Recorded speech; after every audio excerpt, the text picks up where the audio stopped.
Salut à vous, j'espère que vous allez bien. Moi c'est Elom, je suis là encore pour vous donner un secret pour devenir un bon leader ou un bon dirigeant. Donc si tu n'es pas déjà abonné à la chaîne, je t'invite beaucoup à s'abonner, liker la vidéo, faire beaucoup de partage et on se dit à tout à l'heure.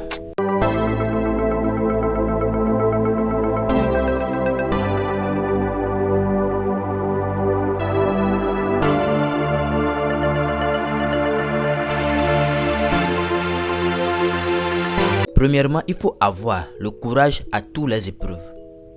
Vous savez, aucun subordonné ne désire être dirigé par un chef qui manque de confiance en soi et de courage.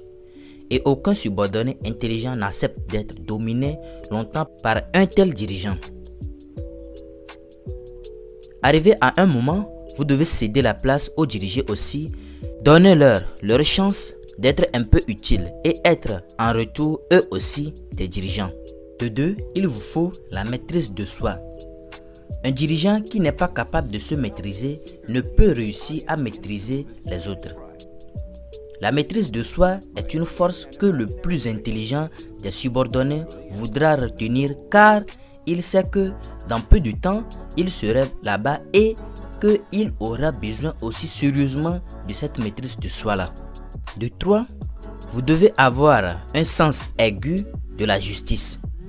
Sans un sens aigu de la justice et de l'équité, un dirigeant ne peut commander longtemps ni gagner le respect de ceux qu'il dirige. Et 4. Pour être un bon dirigeant, il vous faut la sûreté dans la décision. Celui qui est lent à prendre une décision montre qu'il n'est pas sûr de lui et ne peut donc diriger les autres avec succès. 5. La précision des plans. Le bon dirigeant doit planifier son travail et travailler son plan. Une entreprise dont le dirigeant agit à l'aveugle, sans plan précis et facile à exécuter, est semblable à un bateau sans gouvernail ou capitaine. Tôt ou tard, il secouera. 6. Il vous faut la volonté de faire plus que les autres. Un bon dirigeant recherche toujours à faire plus qu'il n'en demande aux autres, car c'est ça qui va montrer sa productivité. Et 7. Il faut avoir une personnalité irréprochable. Vous savez, un bon dirigeant est un dirigeant qui est respecté. Or, on ne respecte que celui qui est irréprochable. 8. Il faut avoir la sympathie et la compréhension. Le bon dirigeant doit montrer de la sympathie pour ses subordonnés et essayer de comprendre leurs problèmes pour mieux les résoudre et pour qu'il y ait du respect. 9. Il vous faut le respect du détail. Pour réussir, un bon dirigeant doit s'attacher à tous les détails de sa charge, comme comment s'adresser la parole à ses subordonnés, comment les traiter, quel genre de relation il vous faut pour avoir des résultats professionnels. Et 10. Il faut accepter toutes les responsabilités.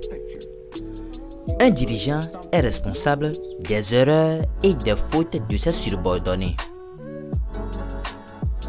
S'il essaye d'échapper à cette responsabilité, il ne restera pas longtemps à son poste.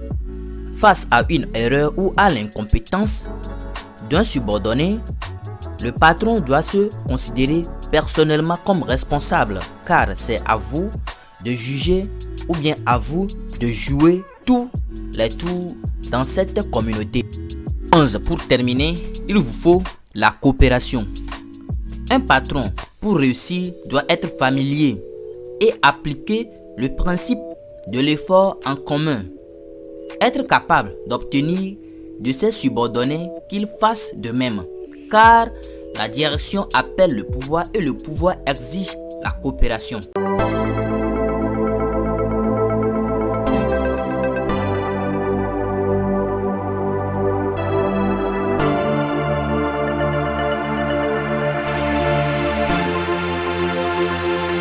Mes chers amis, merci d'avoir regardé la vidéo jusqu'à la fin. J'espère que ça vous a intéressé. Si c'est le cas, je vous en prie beaucoup. Likez la vidéo et si vous êtes nouveau, abonnez-vous si ce n'est pas déjà fait. et faire beaucoup de partage pour agrandir notre communauté. Donc, on se dit à la prochaine vidéo. Merci beaucoup et restez toujours connectés. Hey, ça va.